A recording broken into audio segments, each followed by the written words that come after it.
cuidar nuestro cerebro? Es el tema que vamos a tocar el día de hoy con Marco Paz. ¿Cómo estás? Bienvenido. Muy buenos días. Muy bien. Muy buenos días, estar aquí Marco. con ustedes. Buenos días. Como que cuidamos todo lo que vemos, ¿no? Y como no vemos el cerebro, ¿será que como ahí está dentro, es mejor que él nos cuide y que él nos diga qué es lo que tenemos que hacer? ¿Cómo cuidar nuestro cerebro, Marco? Sí, mira, vamos a hablar de 3 características básicas, ¿sí? Sí. Primero, características del cerebro. ¿Qué características tiene el cerebro? Segundo, ¿qué tenemos que evitar? Y tercero, ¿qué tenemos que procurar? Perfecto. ¿Sí? Entonces, por ejemplo... Características. Cada uno de nosotros tiene el órgano más maravilloso del universo conocido. Se deben de felicitar todos los que están viendo el programa, todos los que están escuchando. Tenemos un órgano maravilloso, ¿sí? Lo tenemos aquí en la cabeza y es lo más formidable que existe. Gracias, y somos muy afortunados por eso. Eso es lo primero, ¿no? Por ejemplo, el cerebro pesa el 2% del cuerpo. Más o menos para que nos demos una idea. Si una persona pesa 70 kilos, pues el cerebro pesa más o menos 1.400 gramos, 1.500 gramos, el 2%. Claro que si una persona pesa 140 kilos, pues ya su cerebro pesa el 1%. Exacto. Si no podría pesar 14 kilos. No sube de peso. No sube de peso el cerebro, no. Es algo muy importante que debemos de conocer. 1 kilo y piquito. 1.4 kilos, 1.5 en promedio. Okay. ¿Sí? Bien. Punto número 2. El cerebro necesita mucha oxigenación, ¿sí? Consume el 20% del oxígeno del cuerpo. Pesa el 2% y consume el 20%, ¿sí? Punto número 3. El cerebro requiere muchísima energía. Gasta el 20% de la energía del cuerpo. O sea, necesitamos generar energía para que el cerebro esté funcionando bien. ¿Sí? Punto número 4. El cerebro requiere también de un flujo sanguíneo constante y sano. Más o menos se lleva el 25% de la sangre que está circulando en el cuerpo. O sea, fíjense, a pesar de ser pequeño, digamos, en comparación a todo el cuerpo, comparación a todo el cuerpo, todo lo que consume, ¿no? ¿Sí? Entonces, esas características hacen que sea muy importante el cerebro para nuestro ser, lo que tú decías al principio, Amelia. O sea, muchas veces no cuidamos nuestro cerebro. El cerebro es el órgano más protegido que tenemos, ¿sí? Está rodeado de todo el cráneo, ¿no? Para protegerlo por la importancia que tiene. Bien, esas son características generales del cerebro. ¿Qué tenemos que hacer para evitar que el cerebro se dañe? ¿Sí? Una parte fundamental, punto número 1, evitar los golpes. O sea, el cerebro no tiene amortiguadores. Eso debemos de quedar muy claro. Si a mí me dan un golpe aquí en la frente, yo recibo un golpe en la frente, ¿qué es lo que va a pasar con el cerebro? El cerebro va a irse hacia atrás, ¿sí? Va a pegar en la parte de atrás, digamos, de la nuca, en el cráneo, va a volver hacia adelante y va a estar rebote hasta que se estabiliza. Ok. O sea, fíjense qué importante es esto, claro. ¿sí? Si y yo todo recibo, lo que afecta ese movimiento. Claro, imagínate. Si yo recibo el golpe del lado izquierdo, va a suceder lo mismo, va a rebotar hacia el lado derecho, pega, se va hacia el lado izquierdo, así hasta que se logra detener, y eso crea muchas consecuencias. Por eso yo no estoy de acuerdo, por ejemplo, con la gente que juega americano, ¿sí? Porque constantemente están golpeando su cerebro. Sí. Y los cascos no hacen realmente la función que necesitaran. Digo, ellos dicen, no, pues es que están muy protegidos. No, no es cierto. Sabemos que los chicos que juegan americano, cuando llegan a los 40, 50 años, tienen muchos problemas. Bueno, inclusive hicieron una modificación al reglamento. Sí, ya no puedes después de que muchos vieron que con el paso de los años tenían consecuencias graves. Y no pueden enfrentarse cabeza con cabeza, Exacto. Pero de todas maneras sucede. Sí. Digo, en el boxeo también es evidente el golpe en el cerebro. Sí. Entonces debemos ser muy conscientes de eso, que el cerebro no tiene amortiguadores. Y por ejemplo, si vamos manejando, pues ponernos el cinturón de seguridad. No hay personas que no tienen cinturón.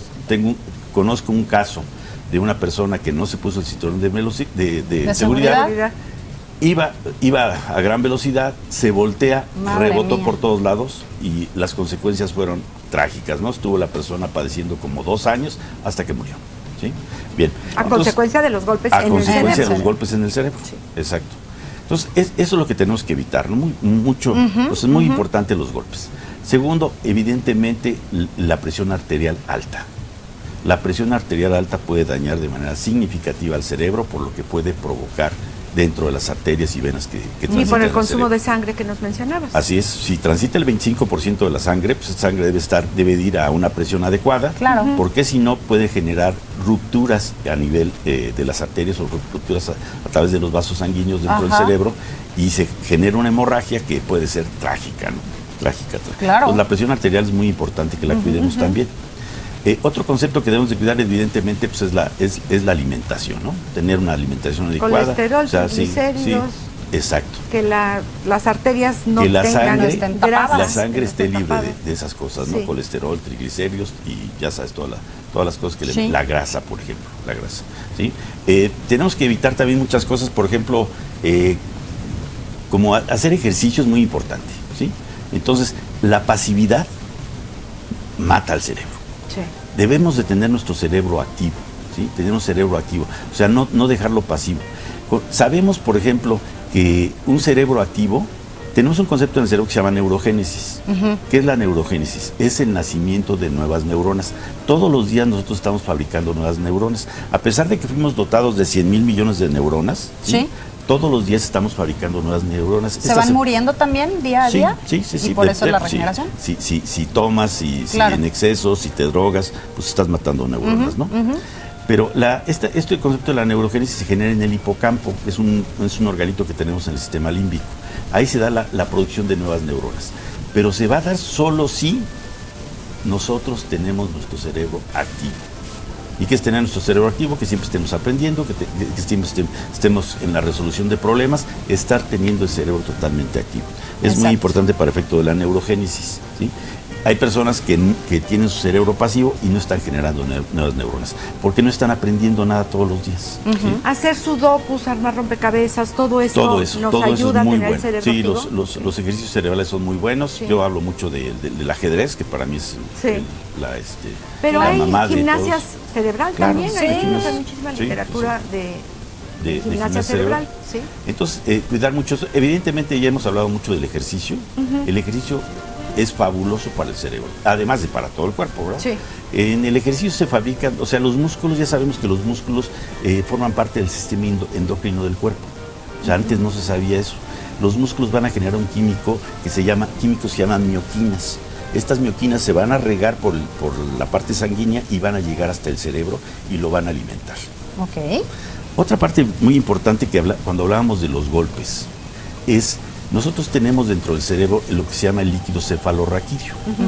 ¿Qué es este líquido? Este líquido parte de la columna vertebral, ¿sí? A nivel de la médula espinal, y sube al cerebro y luego regresa, ¿sí? Y baja. ¿Cuál es la función de este líquido? Este líquido lo que hace es llevar alimento al cerebro, ¿sí? Llevar proteínas y todo para que el cerebro pueda estar haciendo sus funciones. Este líquido, para que se den ustedes una idea, tiene un volumen de 150 mililitros. Es el volumen que tiene el líquido cefalorraquídeo. Y el cerebro lo cambia entre 4 y 5 veces al día. 150 mililitros, que es medio vaso de agua. Sí, es poquito, ¿no? Medio vaso, sí. Vamos a partir de la base que el cerebro lo cambia 5 veces al día, ¿sí? Porque hay veces hasta que 6 veces, ¿no? Bueno. O sea, sube este líquido, el cerebro lo cambia y regresa. Sube el líquido, o sea, lleva alimento, ¿sí? Y cuando sale, se lleva a la basura. Es algo fundamental, ¿eh? Lleva alimento y cuando va de salida se lleva a la basura. El cerebro genera muchísima basura. Bien. Entonces, si decimos, por ejemplo, que el cerebro lo cambia 5 veces al día y tiene un volumen de 150 mililitros, quiere decir que el cerebro requiere 750 mililitros al día de este líquido. Cuando menos debemos de consumir 750 mililitros de agua al día solo para el líquido cefalorraquídeo. Ok. Además de todo lo demás que requerimos como organismo de líquidos, de agua. Sí, o sea, nada más para el líquido cefalorraquídeo, para las personas que nunca toman agua. Ahí está el dato importante. Luego no sabemos el por qué. Dices, bueno, pero si no tengo sed, pues no es de que tengas sed, necesita tu cuerpo agua. Entonces, imagínate, por ejemplo, muchas veces ocurre que este líquido cefalorraquídeo, por un golpe de lo que estábamos hablando, el líquido cefalorraquídeo es realmente una tubería que tenemos dentro del cerebro, ¿eh? Es toda una tubería que tenemos dentro del cerebro. Entonces, cuando sufre un golpe, se daña la tubería y se riega este líquido. Y es lo que se conoce como hidrocefalia.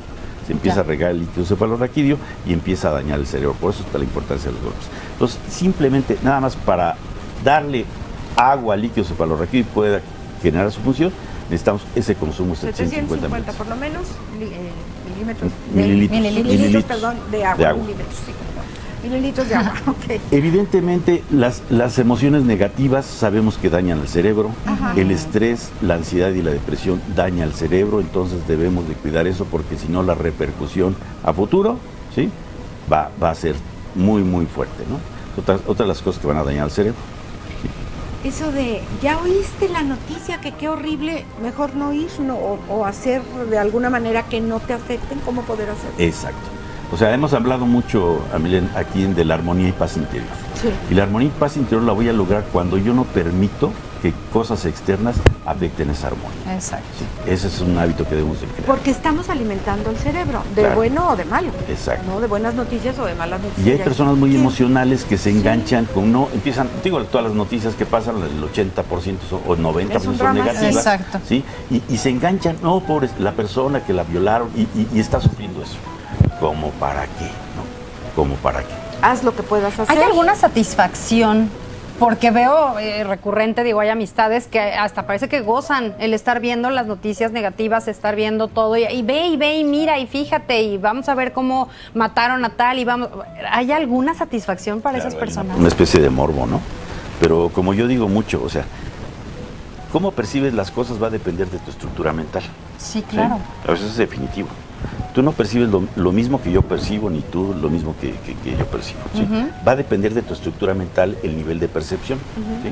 Entonces es muy importante que estemos atentos a mi nivel de percepción. Si yo estoy enganchado con emociones negativas, pues eso es lo que traigo adentro.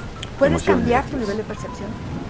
Puedo modificarlo. Puedes modificarlo. Modificarlo, o sea, claro. Personas que son en exceso negativas, sí pueden irlo modificando. Es como un ejercicio, ¿no? Hoy no voy a hablar de malas noticias. Así, eso se llama trabajo interior.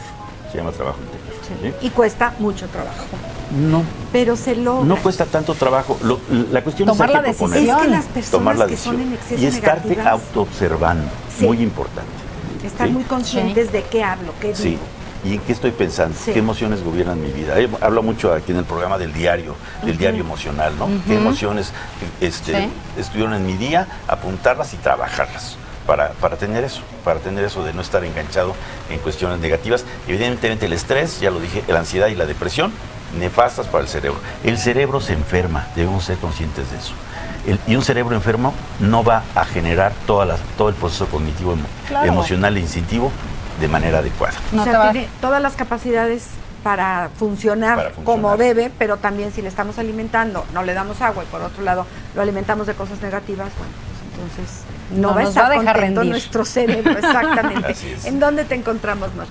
Mi correo es pasenquerétaro@yahoo.com.mx. Ahí estoy a sus órdenes para cursos, conferencias, coaching y estas cosas. Y estas cosas que nos hacen con paz interior, nos hacen vivir con mucha más tranquilidad y ser más felices, ¿no? Y hacer felices a los que nos rodean, que también esto es importante, porque una persona negativa de las que les encanta enseñarte, mira nada más cómo estuvo el atropellado, y dice, no quiero ver, espérame. Claro, qué necesidad. Estas personas sufren y hacen sufrir a los que están. Así es. Contaminan su entorno. Contaminan el entorno, exactamente. Muchas gracias por invitarme. Al contrario, Marco Paz, esta es tu casa, nosotros vamos a una pausa, está usted aquí en confianza, regresamos.